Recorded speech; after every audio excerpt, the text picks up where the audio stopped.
In the wake of Hurricane Harvey's devastation, President Trump has declared this Sunday to be a national day of prayer. His call was joined by Texas Governor Greg Abbott, who has praised the heroic efforts of Texans to respond to the storm, which has already caused at least 46 deaths.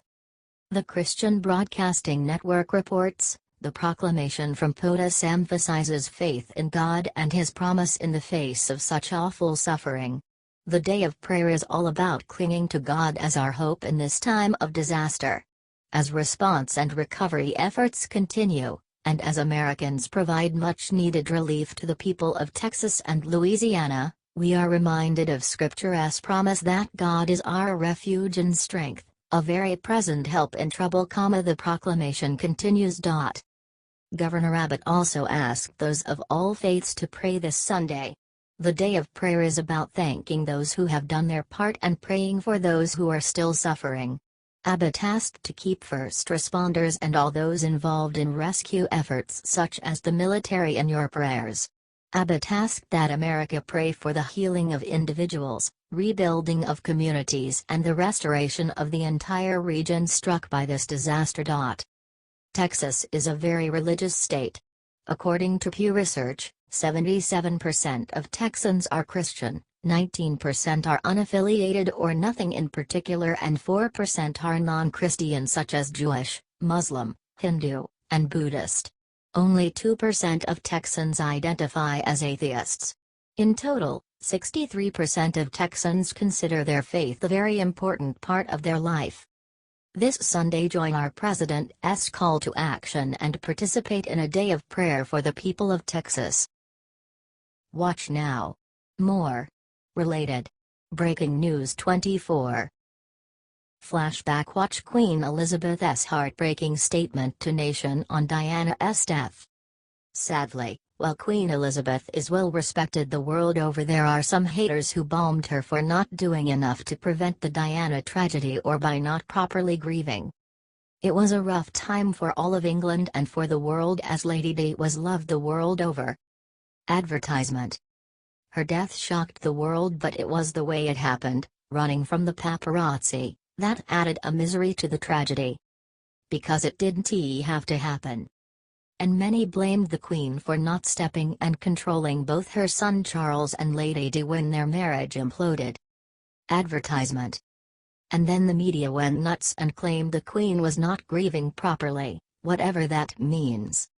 Which caused her to make a heartbreaking statement via her press secretary to explain that she had stayed away from the public mourning displays to be with William and Harry.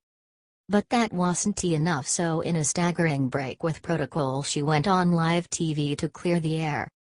In that vein, she is releasing another heartbreaking statement to head off any criticism before it starts as to how she will spend the 20th anniversary of Diana's death, which is going to be a big event in England. The Daily Mail revealed that Queen Elizabeth will spend the 20th anniversary of Princess Diana's death with Charles and Philip at Balmoral, away from all the crowds and public displays of affection, which she knows will make people start whispering again. Sad. That she even has to come out and say this to head off the haters is heartbreaking to be sure, but she knows that she can please everyone. The part of the royal family that made the voyage was very pensive as aides accompanied them on their way to Balmoral. Queen Elizabeth and her royal family were staying at a Scottish estate and decided to drive to the gravesite. The Queen was even driving, as was Charles and Philip.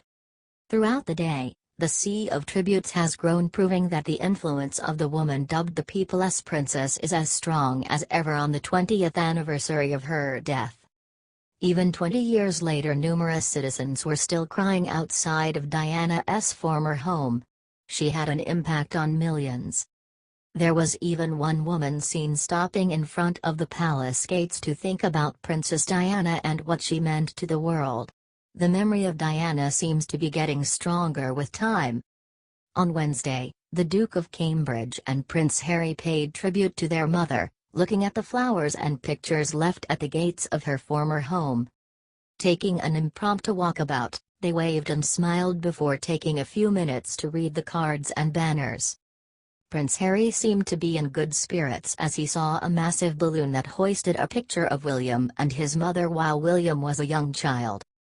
Diana's death at the age of 36 prompted the biggest outpouring of grief seen in Britain in recent times and is regarded as a key turning point in how the royal family relates to the public. Watch now. More. Related. Breaking News 24. Antifa thugs just got the worst news of their pathetic lives from Homeland Security.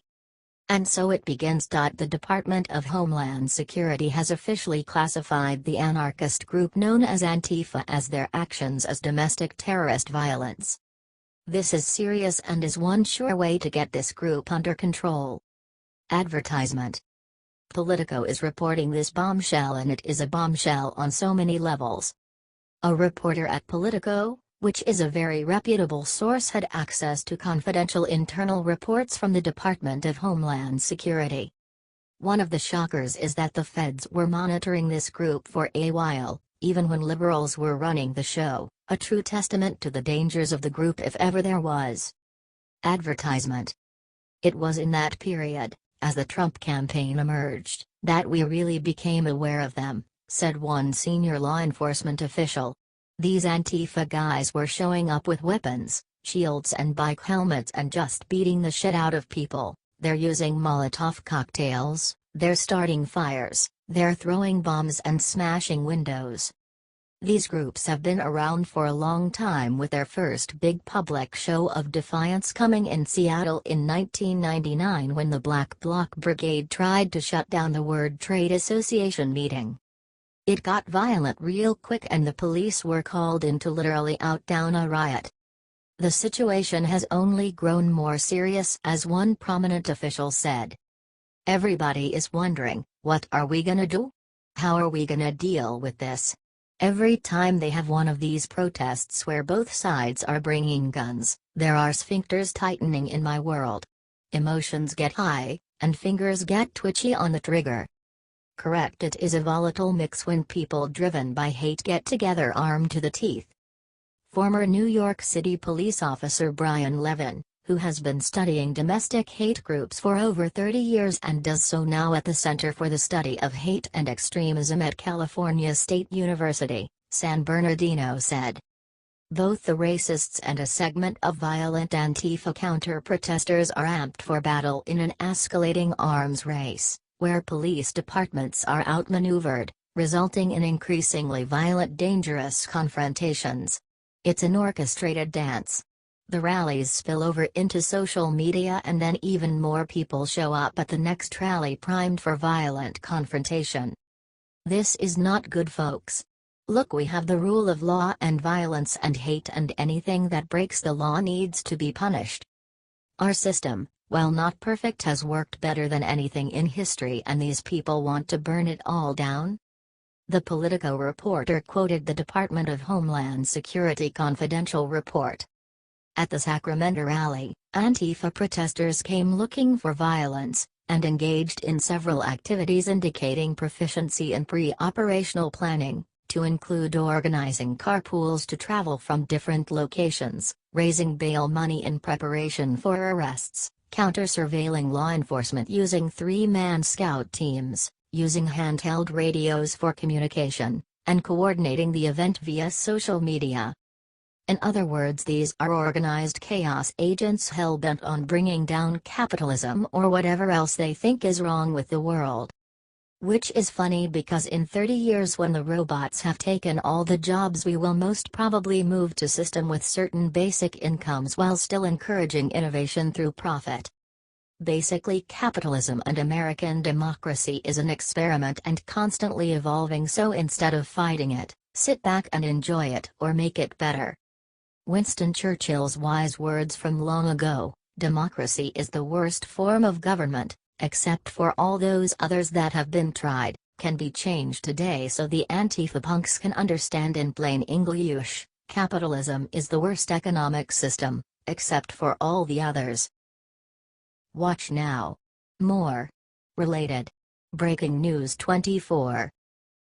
Sheriff Clark didn't quit for nothing. He is set to take an even bigger job in the White House. Politico reported on Sheriff Clark resigning, and now it seems that he is taking a job with the Trump administration. The legendary Milwaukee County Sheriff resigned after months of whispers that he would be taking a position with the Trump administration. This is awesome news. Advertisement. The Milwaukee County Clerk's office has officially confirmed that Sheriff David Clark turned in his letter of resignation Thursday. The letter didn't give a clear reason for his resignation, and it was kind of shocking to the Milwaukee County officials. Pursuant to Wisconsin Stat. 17.01, this communication is submitted as the notice of my resignation as Sheriff of Milwaukee County commencing August 31, 2017, Claire wrote in the letter. Clark was sued earlier this month. Of course, it was in the case in which an inmate by the name of Terrell Thomas died in 2016 due to dehydration. This was in one of the Milwaukee County jails.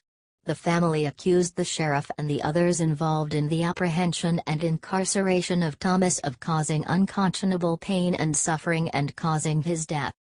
Advertisement. The change in Mr. Thomas' condition was obvious to every jail employee who looked into his cell, including multiple defendants. However, not a single one bothered to call for help until it was too late to save Mr. Thomas' life, the suit reads. Clark hasn't been very open about the case, as his legal team likely told him to keep silent on the issue. If the legendary sheriff takes a spot in Trump's White House, it would be a deep breath for Trump, who has offered him a position numerous times in the Department of Homeland Security. Clark ended up withdrawing from consideration for the role a few weeks later. This is either due to the legal case or he is going to D.C. Most likely his allegiance to the Trump administration. What do you think of Sheriff Clark going to the White House? Watch now. More. Related. Breaking News 24. Melania has a sharp message for her critics. You will be proud of her. Melania Trump has had it up to here with fake controversies and attacks on her and her family. The latest was a fake news controversy around her wearing stilettos to board Air Force One earlier this week. Of course, she changed them on the flight to Houston and wore appropriate shoes after landing, but in the midst of the devastation caused by Hurricane Harvey, the media just couldn't stop talking about her stilettos. And they didn't mean it in an admiring way. Well, now Melania has a sharp message for her distinguished critics. And it's perfect? Advertisement. POTUS and FLOTUS just boarded AF1 to visit communities impacted by Harvey in Texas and Louisiana. Her message was simple: she boarded the flight wearing stylish, classy stiletto heels. Melania has a sharp message for her critics and supporters: I won't back down. This is a woman you can be proud of. She stands by her man and she doesn't backpedal from fake controversies. Eat it, fake news media. Melania Trump is the best FLOTUS ever, don't you think?